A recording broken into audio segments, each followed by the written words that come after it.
Hey guys, what up? Bobby here, Hike Brothers Outdoors. Hey guys, just got back from Lake Sakakawea. Wanted to give you guys a fishing report. I didn't see much fishing reports up there in North Dakota as far as the smallmouth goes, so I wanted to give you guys a quick rundown of what I did over the weekend.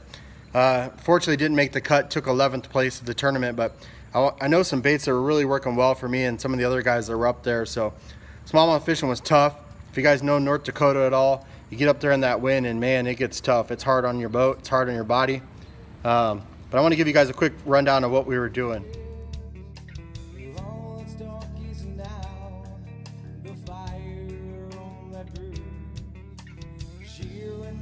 Hey guys, here's a few of the baits I was using this week, and I wanted to give you a quick rundown.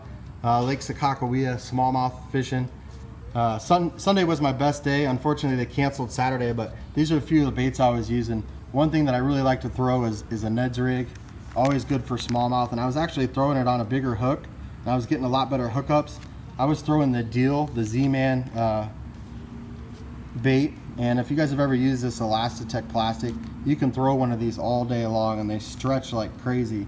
But this color is really cool. One side, as you can see, has more like a greenish color, and the bottom actually looks more like a bait fish. So this color really seemed to work well off the points, fishing off some of the islands and the rocks, and I was looking for the deep side of the rocks and popping this along the rocks, and it was really working well. Another bait that was working for me in the morning, I was throwing a Zara spook. Kind of old school, but I always like the baby spooks when you're actually throwing around the rocks. These work really good as well. Or if you go back in some of the backs of some of the bays, I was throwing this spook wherever I was seeing bait fish. This is a Sexy Shad, and it's a little smaller bait. You'll see in one of my videos I was showing you guys how to work it, but this spook seemed to work really well. I caught some nice 2.5 pound fish on it, which is a decent fish up on Sakakawea. A couple other baits that I really liked up there. I was throwing a swim jig, a white colored swim jig with a little bit of blue on it, as you can see. And I was actually throwing a KVD swim bait on the back. This is just, I think this is the coffee set.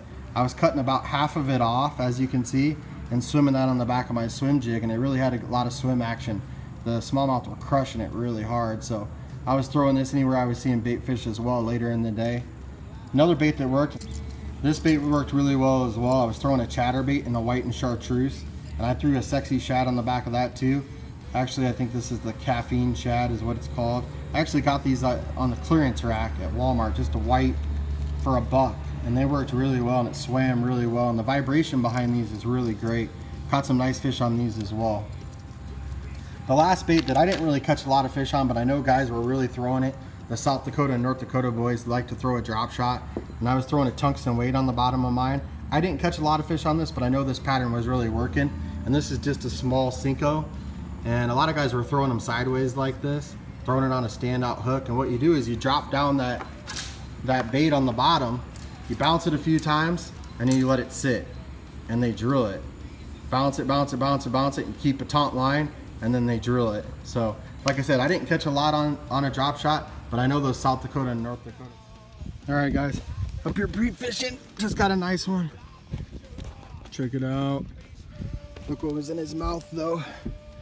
He's going back in. Should have weighed him.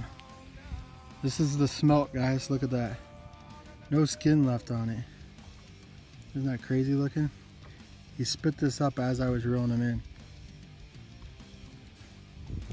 Chunker.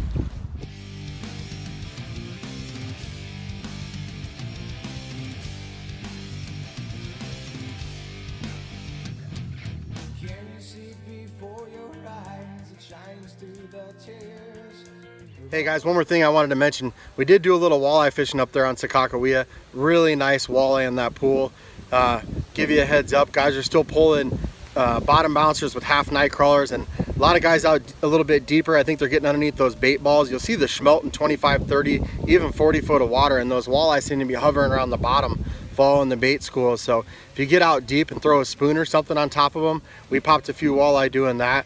I know you can pull cranks. Guys were pulling some deep cranks, so for you walleye fishermen, if you're looking to put some fish in the freezer, just a heads up on that. Did see some big fish get brought up to the cleaning station. Unfortunately, guys were keeping some 7, 8, 9 pounders. So just to give you a heads up on some of the walleye fishing.